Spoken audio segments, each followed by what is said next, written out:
পশ্চিমবঙ্গের 10টি সবচেয়ে দামি চাষ। নম্বর 10, ড্রাগন ফল। ড্রাগন ফল একটি বিদেশি ফল হলেও এখন ভারতেও এর ব্যাপক চাষ হচ্ছে। প্রধানত মহারাষ্ট্র, গুজরাট, ওড়িশা, পশ্চিমবঙ্গ এবং অন্ধ্রপ্রদেশে এর চাষ হয়। এর জন্য গরম ও শুষ্ক আবহাওয়া প্রয়োজন হয়। এর দাম প্রতি কেজি 400 থেকে 600 রুপি পর্যন্ত হয়। নম্বর 9, মাশরুম। হিন্দিতে একে ধনীদের খাবার বলা হয়। এর মধ্যে গুচ্ছি মাশরুম সবচেয়ে দামি, যা প্রাকৃতিকভাবে হিমালয় অঞ্চলে পাওয়া যায়।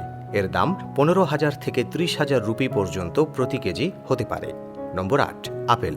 আপেল প্রধানত হিমাচল প্রদেশ, জম্মু কাশ্মীর এবং উত্তরাখণ্ডে চাষ হয়।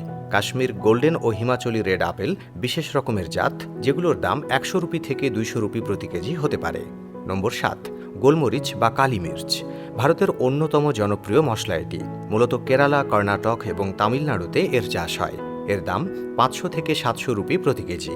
নম্বর 6, ব্লুবেরি। এই ফল অ্যান্টিঅক্সিডেন্টে ভরপুর।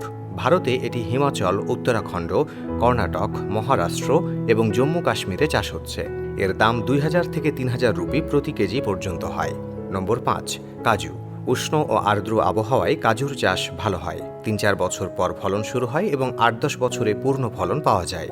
উন্নত পদ্ধতিতে একজন কৃষক বছরে 5 থেকে 10 লক্ষ রুপি এবং ব্র্যান্ডিং ও প্রসেসিং করলে 20 থেকে 30 লক্ষ রুপি পর্যন্ত আয় করতে পারেন। নম্বর 4, চেরি। চেরি ভারতের হিমাচল, জম্মু কাশ্মীর ও উত্তরাখণ্ডে চাষ হয়। এর জন্য ঠান্ডা আবহাওয়া দরকার। দাম 500 থেকে 1200 রুপি পর্যন্ত প্রতি কেজি হতে পারে। নম্বর 3, আঙুর। ভারতের অন্যতম জনপ্রিয় ফল। মহারাষ্ট্র, কর্ণাটক, তামিলনাড়ু এবং অন্ধ্রপ্রদেশে এর চাষ হয়। থমসন সিডলেস ও শারদ সিডলেস জাত বেশ জনপ্রিয়। দাম 80 থেকে 150 রুপি পর্যন্ত প্রতি কেজি হতে পারে। নম্বর 2, এলাচ বা ইলাইচি। একে মশলার রানী বলা হয়। মূলত কেরালা, কর্ণাটক এবং তামিলনাড়ুর পাহাড়ি অঞ্চলে চাষ হয়। এর জন্য ছায়াযুক্ত ও আর্দ্র পরিবেশ দরকার। এলাচের দাম খুবই বেশি। নম্বর 1, কেশর বা জাফরান। বিশ্বের সবচেয়ে দামি মশলা হলো জাফরান।